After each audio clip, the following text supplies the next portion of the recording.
What's up, guys? Welcome back. I got an epic one for you guys here, and this is from Vivek Ramaswamy. This is actually from his own YouTube channel.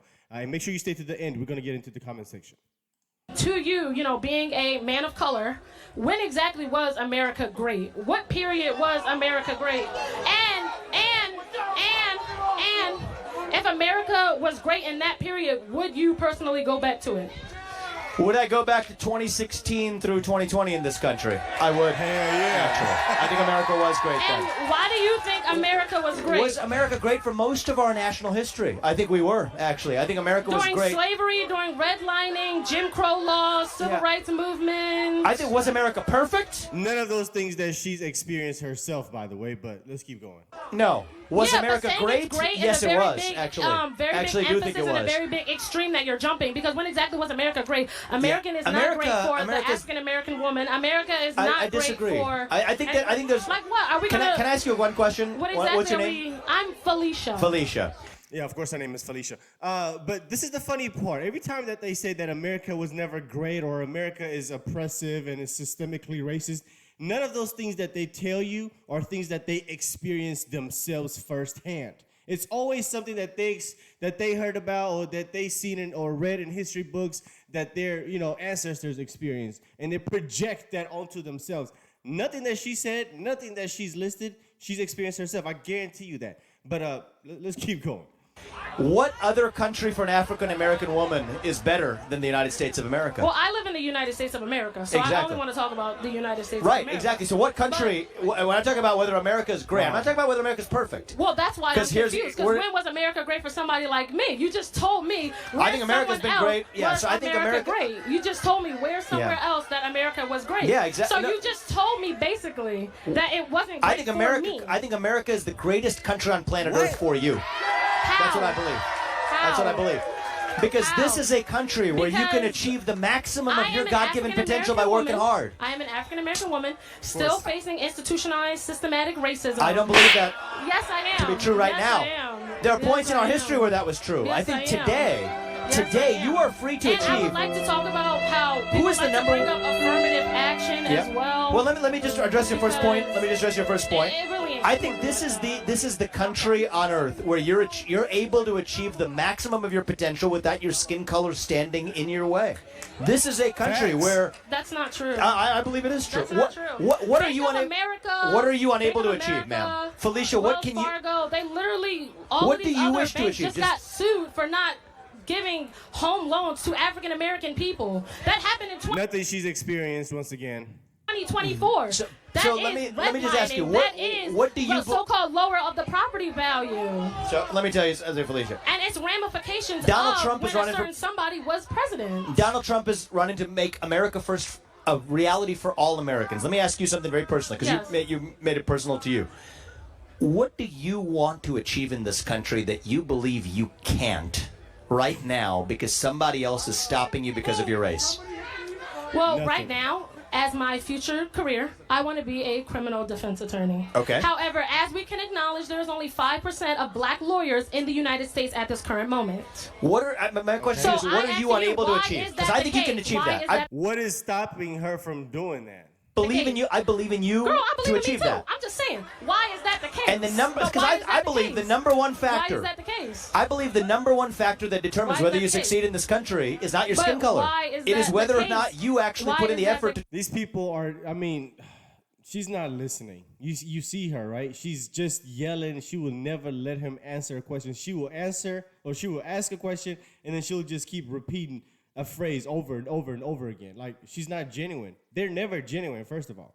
To do what you want. Yeah, but if you're fighting against an institutionalized system that's going to hold you down, how exactly can you go against that? I think that there is far greater discrimination in this country by employers against employees on the basis of their political beliefs than there is on the basis of their race. They don't know your political beliefs unless you express them. Well, if somebody they don't know them. How are you being judged I would on your tell you, political views? I worked in New York City for 10 years. Yeah. If somebody wears that red hat, Make America Great Again, and walks in, they're going to face more discrimination than somebody who walks in with black skin. I think that's actually true. That's a fact. I think it's true. That's actually. a fact. No, it wasn't always true. I mean, there's points in our history where the reverse was true, absolutely, but not right now. I don't see you wearing a Make America Great Again hat, but what I'm saying is,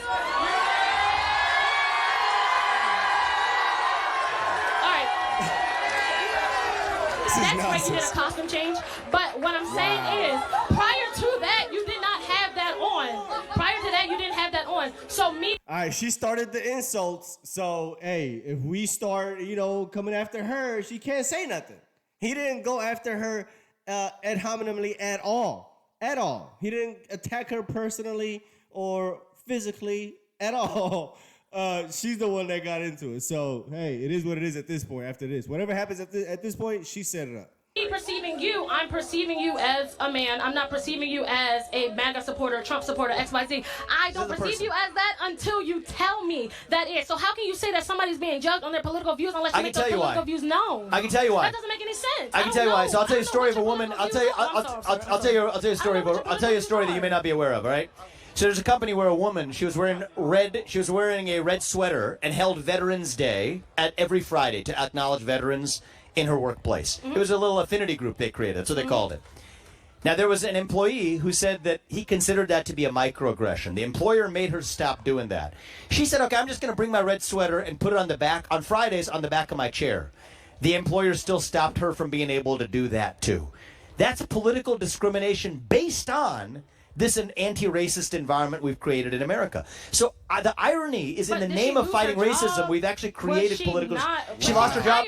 She would lose her job unless she stops wearing a red sweater. I think it's wrong in America. She was hired before that, though, so that means on the basis of they did not know what political. She was about to be fired. She was about to be fired for standing for veterans. Your whole argument was that you are There's viewpoint discrimination in America today. There is, but my thing is, you are saying that you got discriminated against because, or this woman in this case got discriminated against because of her political views. No one knew her political views until she came in wearing red. You are making an assumption that because of her political views, that they automatically fired her or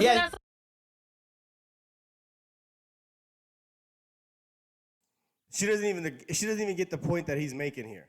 They hired her because of her work ethic, because of her ability. Let me just share something with you. I don't know who this woman is, but are you a senior? I'm a senior. You're a senior. And what are you doing for work next? You're going to do a criminal defense attorney? You're going to law school? Yeah, right now I'm interning. So let me just share something with you, not as a matter of politics, but it's a matter of somebody who... I'm 39. I've had success in this country. My parents came from nothing. I've lived the full American dream, and I'm really grateful for that. And this is where I'm coming from when I say this. I say this to you just as a fellow citizen who wants to see you succeed and achieve your dreams. The more you view yourself as a victim, the more likely you are to be one. Facts. The more you view yourself as empowered, the more likely you are to be empowered. I want you to be empowered. I don't want you to see a world in which there's some invisible lines of hierarchy based on race or gender and that you're being discriminated against, because the more you see the world that way, the more likely you are not to achieve your dreams. Versus if you look at the world and see the world that I see, and this is what America offers, to say that you have your own God-given talents, how are you going to be able to achieve the maximum of your potential? I promise you, nobody is going to stop you in modern America because of your skin color. It's just not going to happen. That's a fact.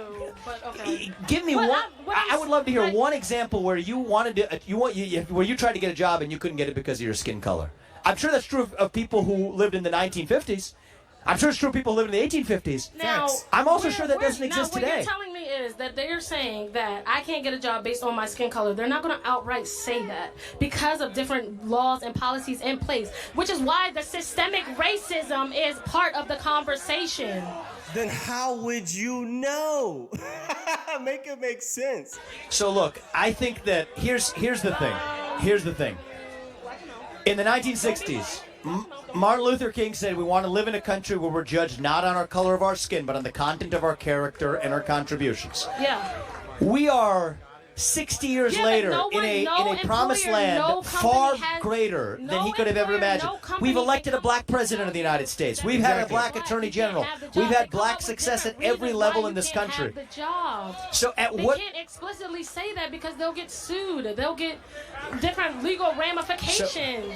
And that's where the intersectionality of the institutionalized systemic racism comes in. So because you can't blatantly say that. You hide behind policies and laws to say that. Tell me if we can find some common ground, because that's my goal of being here.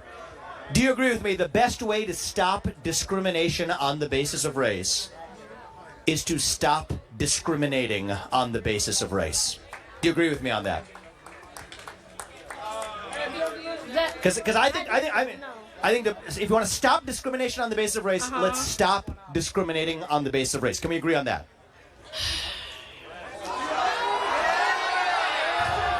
You want me to agree with it? You know what?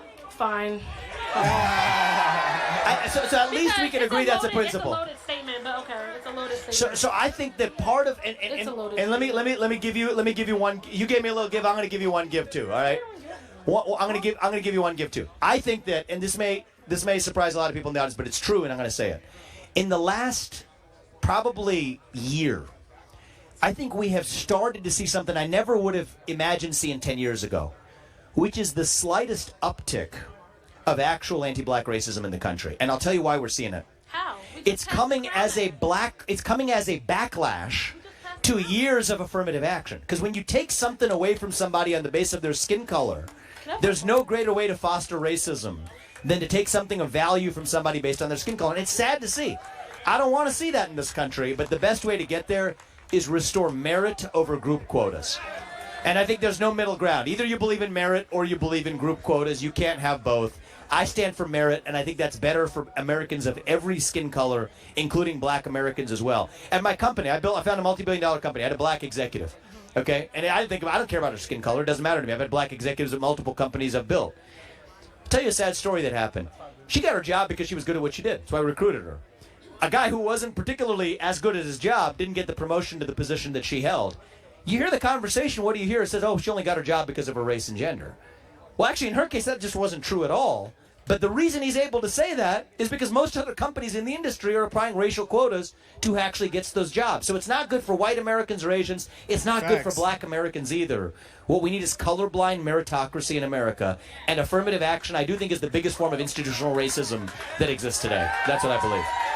That's right. And he's 100% correct. But the problem is this woman right here is just stuck in her victimhood mindset. And like this first comment says, 5,000, almost 6,000 likes. She is a professional victim. Professional.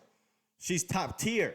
Somebody says her problem in life is not that she is black, it's because she is rude. She keeps cutting him off. And she wasn't being genuine at all. She really wasn't there with an open mind whatsoever, and there to be convinced if she was incorrect. Somebody says, nobody cares about this victim mentality anymore. Quite sick of it. 2.4 thousand likes. Somebody else says, her own attitude is blocking her from achieving her dreams. Somebody says, I'm a black man and I'm getting sick of this victim-ish. 2.8 thousand likes. Everybody's fed up with this nonsense. Somebody says, the angry black woman is the mascot of the Democrat Party. She's constantly talking over him and not being considerate enough to even listen to another point of view. 2.8 thousand likes. This is 100% true. Somebody says she sure isn't starving. Imagine being oppressed and overweight at the same time. It doesn't make sense. It doesn't make sense. Somebody says she was never a slave, never experienced any oppression whatsoever, and certainly was never denied a meal. 1.3 thousand likes. There you have it. Once again, this is your average Democrat Kamala Harris voter. They all kind of sound and look the same too, quite honestly. But anyway, let me know what you guys think. Let's talk about this video in the comment section. Hit the like button down below, and if you enjoy the content, I'll see you guys on the next one. Peace.